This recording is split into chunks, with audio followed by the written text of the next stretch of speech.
اپنی نئی نویلی سانولی رنگت کی بیوی کو دیکھ کر اس کا دل بجھ سا گیا۔ وہ دل کو مول لینے والی بیوی چاہتا تھا، مگر اس کی دلہن میں تو کوئی کشش ہی نہیں تھی۔ اس کے اندر سرد جنگ کا سلسلہ جاری تھا، دماغ جیسے معاف ہو رہا تھا۔ کتابوں کی ترتیب کے بعد عمر زلیخا کی طرف پلٹا اور بولا، دیکھیں میں کتابی کیڑا ہوں، کتابوں میں رہنے والا، لہذا محدود وقت کی بنا پر آپ کے لیے کتاب کا انتخاب کیا ہے؟ تحفۃ العروس۔ یہ صنف نازک کے موضوع پر پہلی جامع اور دلکش کتاب ہے۔ امید ہے آپ اس سے بھرپور فائدہ اٹھائیں گی انشاءاللہ۔ زلیخا جھکے چہرے اور دھیمے لہجے سے صرف جی بول پائی، میرے خیال میں آپ یہ بھاری بھرکم لباس تبدیل کر سکتی ہیں۔ عمر کو گویا اس کے بناؤ سنگار سے کوئی دلچسپی نہیں تھی، لیکن اس نے اس احساس کو چھپانے کی بھرپور کوشش کی۔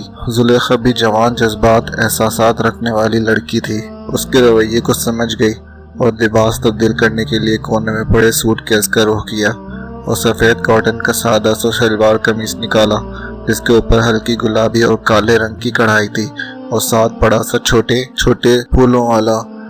دعا پڑھتے ہی واش روم کے اندر تھی اور پھر دیوار کے ساتھ لگ کر اپنے بے قابو آنسوؤں کی جھڑی کو نہ روک پائی۔ وہ آنسو بہا کر شاور لیا اور باہر نکلنے سے پہلے چاروں طرف دوپٹہ لپیٹ کر ماتھے پہ ہلکا سا گھونگھٹ نکال کر باہر لیا تو عمر عشاء کی نماز کے لیے جا چکا تھا اور اس نے بھی عافیت نماز میں ہی جانی اور پورے خشوع کے ساتھ نماز شروع کر لی۔ اپنی ہمیشہ کی عادت کو اپناتے ہوئے لمبی صورتوں کا ورد کیا اور دعا کی کہ مجھے ان کی نظر میں پرکشش بنا دے، آمین۔ بنا کسی دقت کے آنسوؤں کی جھڑی زلیخا کی گالوں پر تسلسل سے جاری تھی۔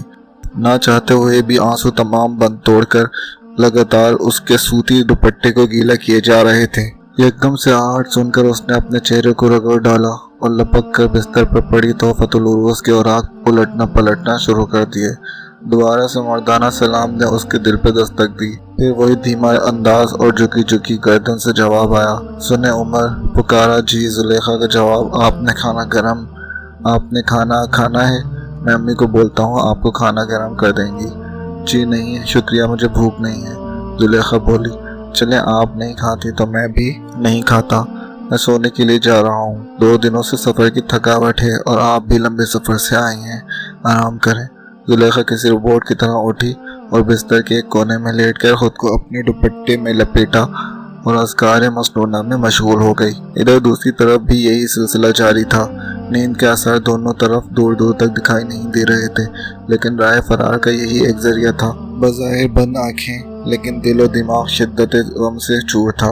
زلیخا بار بار اس نقطے کو سوچے جا رہی تھی کہ کیا میری نادرہ والی عمر کو نہیں دکھائی، جبکہ ان کی امی جان نے ممانی سے خاص درخواست کر کے عمر کو دکھانے کے لیے لی تھی۔ پھر آخر کیا ہوا ہے جو ان کی آنکھوں میں میرے لیے کسی قسم کے جذبات نہیں ہیں؟